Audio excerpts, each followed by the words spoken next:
to Lyfebulb Live. We just had a beautiful moment, and I actually purposely made sure we went live. My amazing CEO right there is thirsty, and she needs her ginger ale, which I think is totally perfect because we do need to hydrate, and we do need to make sure that we're all drinking what's important to us. That was just amazing. I just loved it. I don't know why, but I did. So everyone, thank you for coming. It was real. It was real. That's why I loved it. That's exactly why I loved it.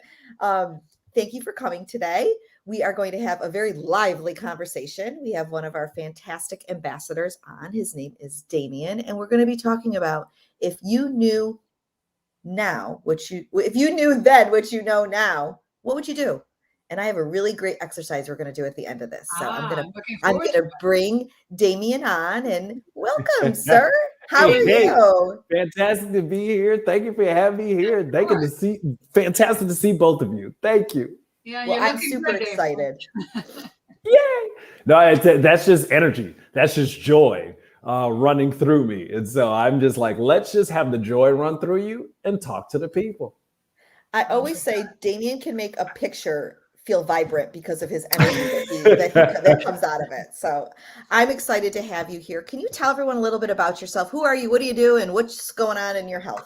What's going on, y'all? I'm Damian Washington. I was born and raised in New York City, live in Los Angeles. I am an actor. I do television commercials for about 8-9 years. I was on your TV selling you things like Chex Mix and Lowe's Home Improvement stores and Coors Light.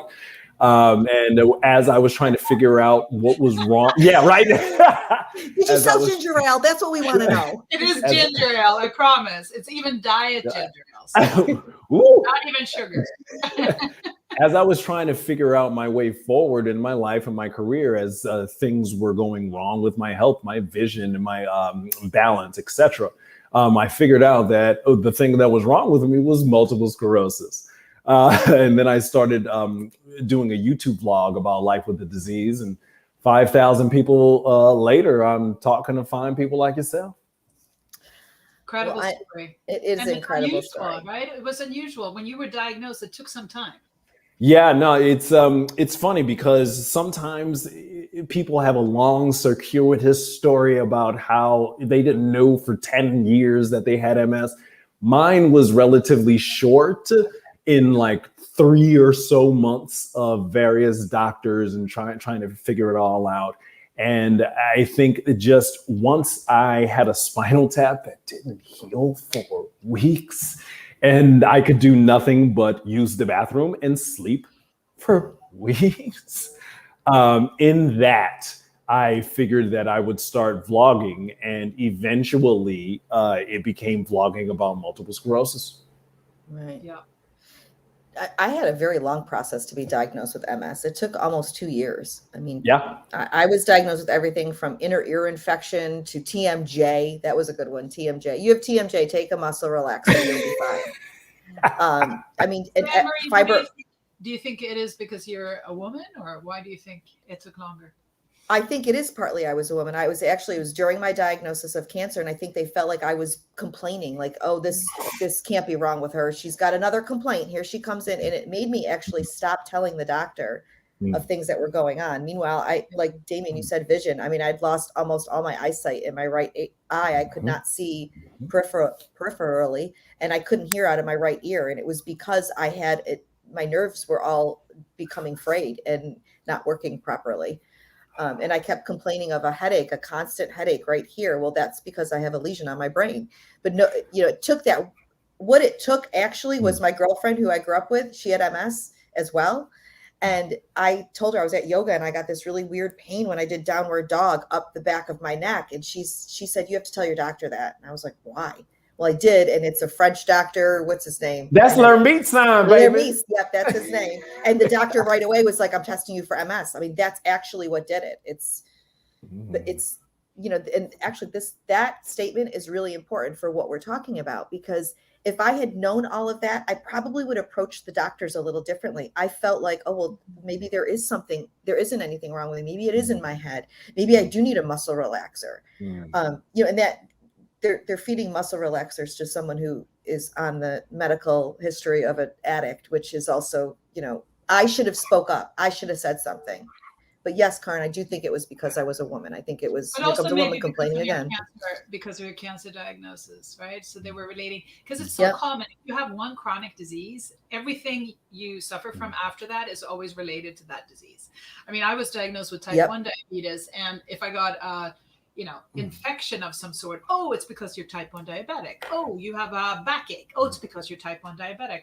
Not everything is related to that original disease, and you have to continue to be curious and explore and be a good doctor when you see your patient. I think anyone who's listening who's a healthcare provider, you should listen to your patient, and because they are their own experts of their bodies, right? Right. You know what you feel, you know what you sense. You're also living with your body 24/7. The doctor sees you for 10 minutes every 3 months, maybe, or half an hour if you're lucky. So you need to relate those things, and that's why it's also so important. And I always say this to people: is to record. Take down these things. Write down when you feel it, how you feel, right then and there. Keep a little notebook, or use things like Transplant Life. We have this. I just was going to say that we all need a health tracker. That's what we need. Right. So for those who are living with transplants, you can go to transplantlife.com and you can take down those kind of symptoms. Hopefully we will have that for MS as well, mslife.com, and you can take down your symptoms. But in the meantime, even a little notebook, because when you go to your doctor and you say, oh, this happened on that date and it was like this, it's so much more powerful than saying, oh, I used to feel like that. I had backache. Everyone has backache. I certainly keep a ledger of my daily activities and things that I need to do and things. So like that notion of tracking a symptom or over time, or this happened then, or that is a crucial thing that can get overlooked because it's so small. Right. But it's a small plant that casts a lot of shade, if you understand what I'm saying, right? You need that record to really have that, establish that relationship and that trust between you and your medical professional team. That's right. I also think that, and this is part of like human resilience, is that if you have huge pain and you feel terrible, a week later, it's a little bit less. 2 weeks later, oh, it wasn't so bad. Now for me, 11 years later after my transplant, I'm like, oh, it wasn't so bad. Ask any woman who's given birth more than once. I guess, why do they go through it again? Because I swore I wasn't going to do it after number 3. That's time healing the wounds. Yeah. That's all. Yeah. So that's why it's important to know. Here's my question. While you're doing it. Indeed. When did Damian, this is to both of you, Damian, when did you know to keep a ledger? And Karin, how did you know to do that? Like, did someone say to you, oh, you should come in and write everything down, your bowel movements, what you ate and how you felt? Did someone tell you that? Or did you just say, I think I'm going to do this? Well, you start, Damian. The ledger is something new. In the past, I would say like a couple of months. That's my wife being like, hey, you got a lot going on, man.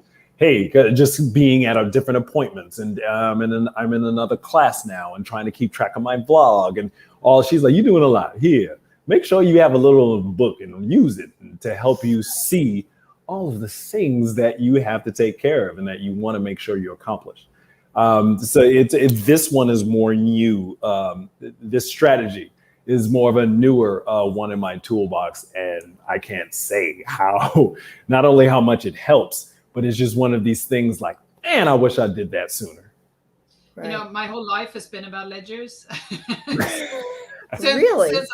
Since I was 3-4 years old, I kept ledgers of every single thing, because my father, he literally gave me notebooks to write down when I did exercise, how much exercise I did, how long I did it, and how well I did it.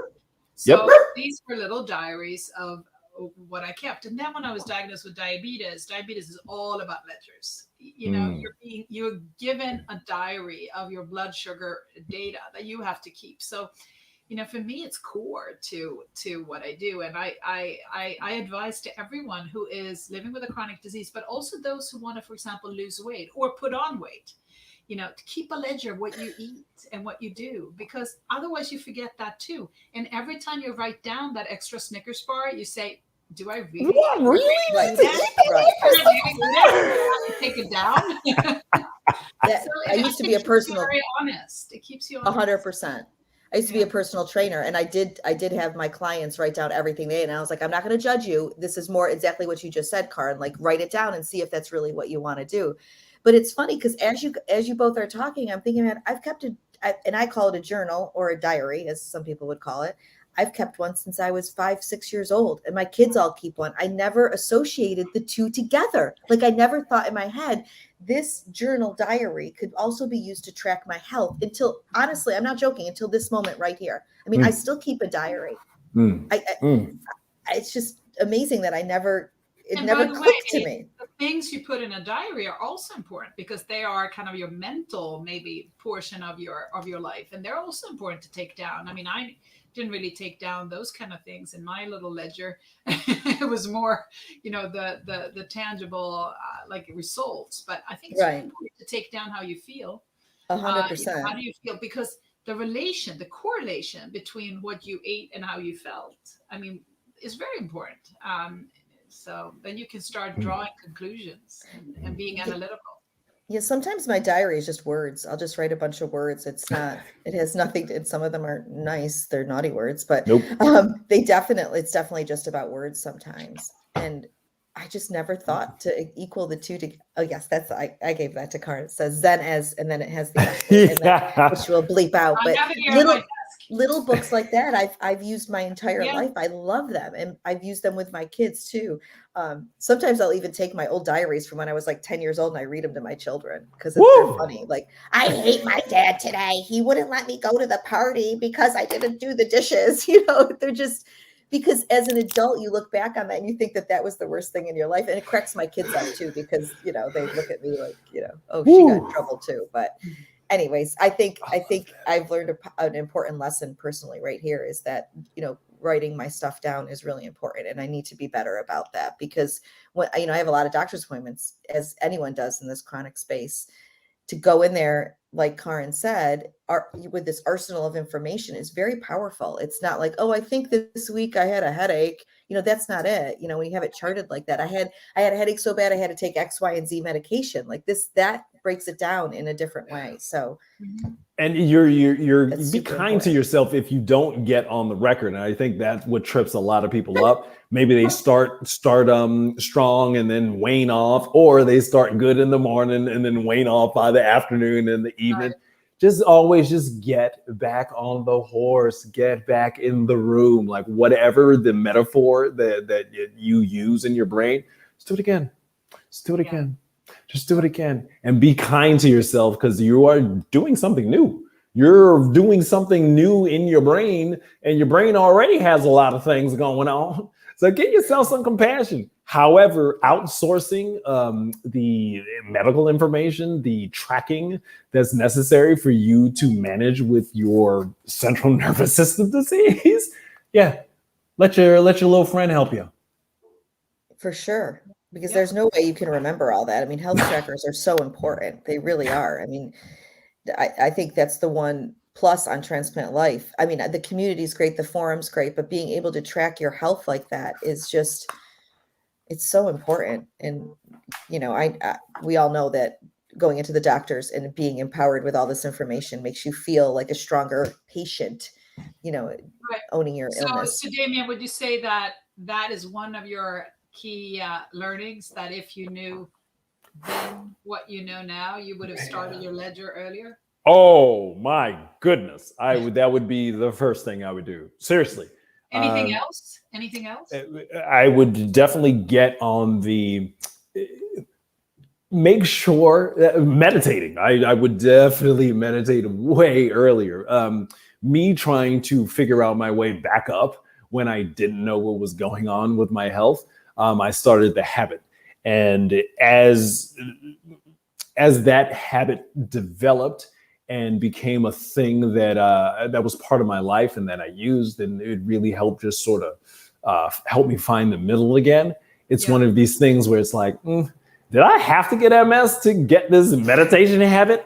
It would have been really nice to have this meditation without the disease. However, I love this habit, so I don't know. But bottom line, I know that certainly the ability to just sit and close your eyes and not move for 15, 20 minutes is something that I would not have come across and been as integral. It would not have been as integral in my life had I not had the condition.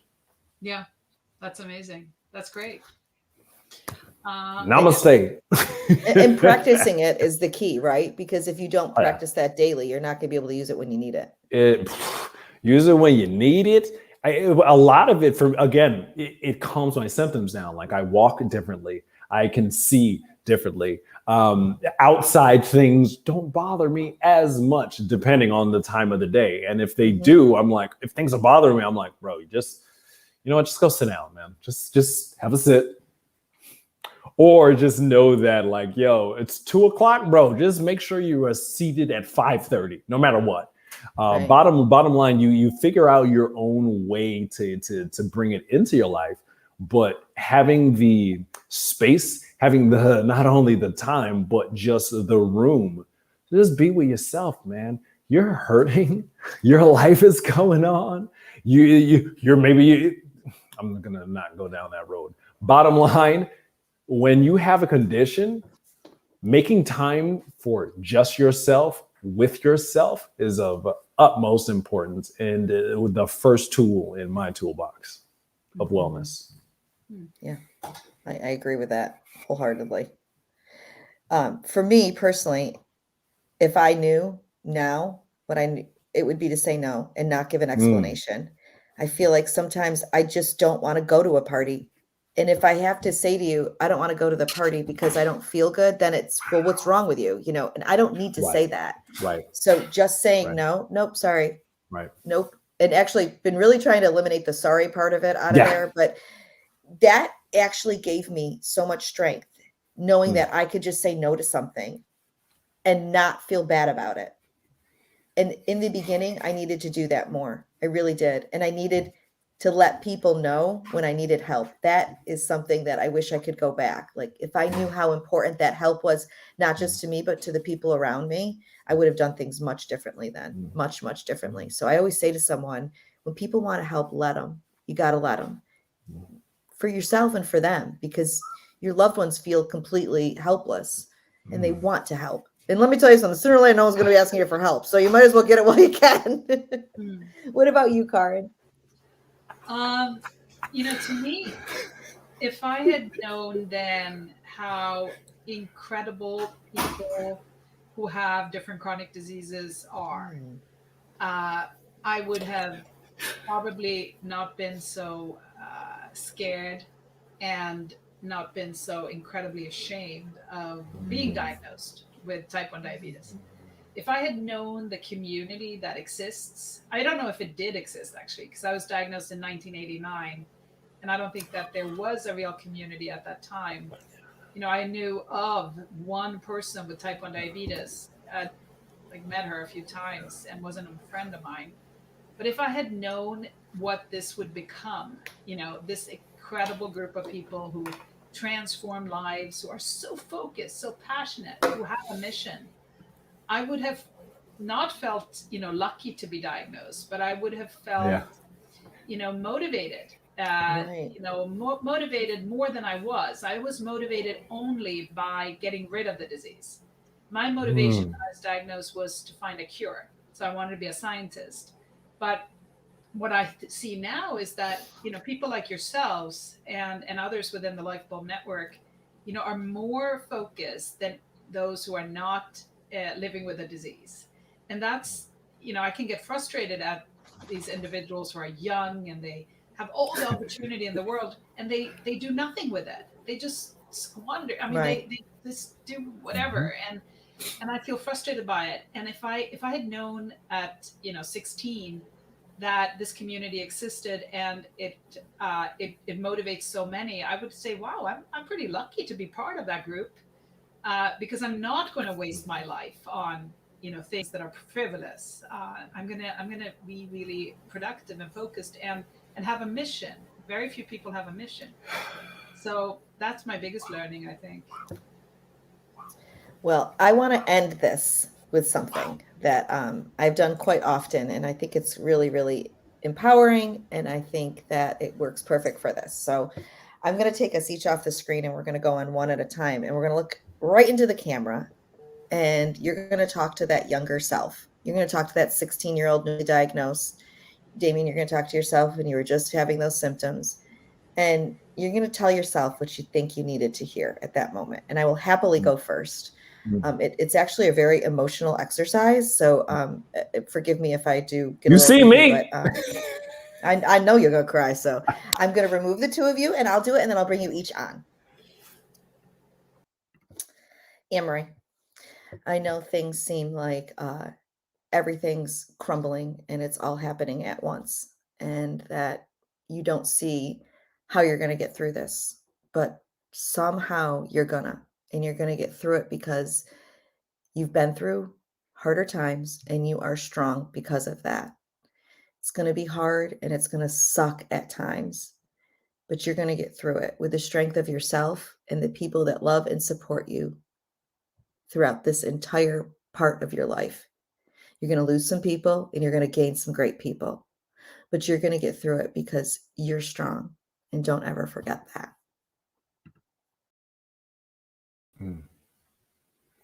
Man, this is heavy. It's in my world. I'm like, yo, D-Dubs, this is not good at all. However, when one of your friends said that if anyone can do something good with this, it's you, that was the truth. And what makes you will open a community for thousands of people across the world to live their disease with you and through you.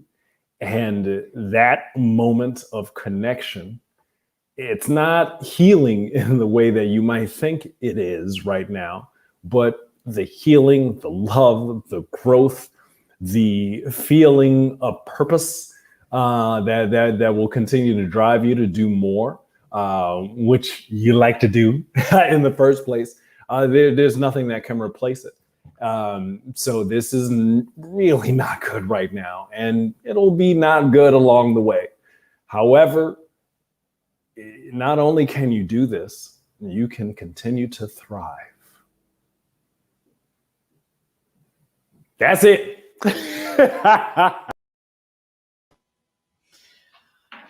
Should I do this in Swedish or English? Well, I'm going to do it in English. So I'm speaking to a young Karin, and I think what I'd like to say to you is that this is not the end of the world. This is not the end of your life, and you're still the same person, even though you have a disease that has no cure, and it could have absolutely terrible consequences. It's not your fault that you have this disease. It's not your family's fault that you have this disease. There are many different reasons, a confluence of factors that have caused this disease, and you cannot blame yourself for developing type 1 diabetes. What you can do, and what is your responsibility, is to live your life to the fullest at the capacity that you have now. And in some ways, that is going to be limited by this disease, but in others, it's going to be aided by this disease. You will be more focused, you will be more determined than your peers to do things that help yourself and others. And your obligation is to take that opportunity and take what you've been given in other aspects of your biology and your mental state to make the best out of it. So it's not your fault. And you have both the, I would say, responsibility as well as the excuse to sometimes feel sad and to feel lonely. But it is your responsibility to make the best out of what you've been given. That's what I would say. I loved it. Yep. I loved it. I loved it. I loved it. Yep. You both made me get a little like verklempt, as they Ashe. say. Yeah. I actually try to do that every now and then to myself, because it does kind of bring you back and ground you a little bit to remember how far you've come from where you were. And, you know, if we knew then what we know now is the perfect way to do that. So, Damian, I cannot thank you enough for joining our conversation. You are amazing as always.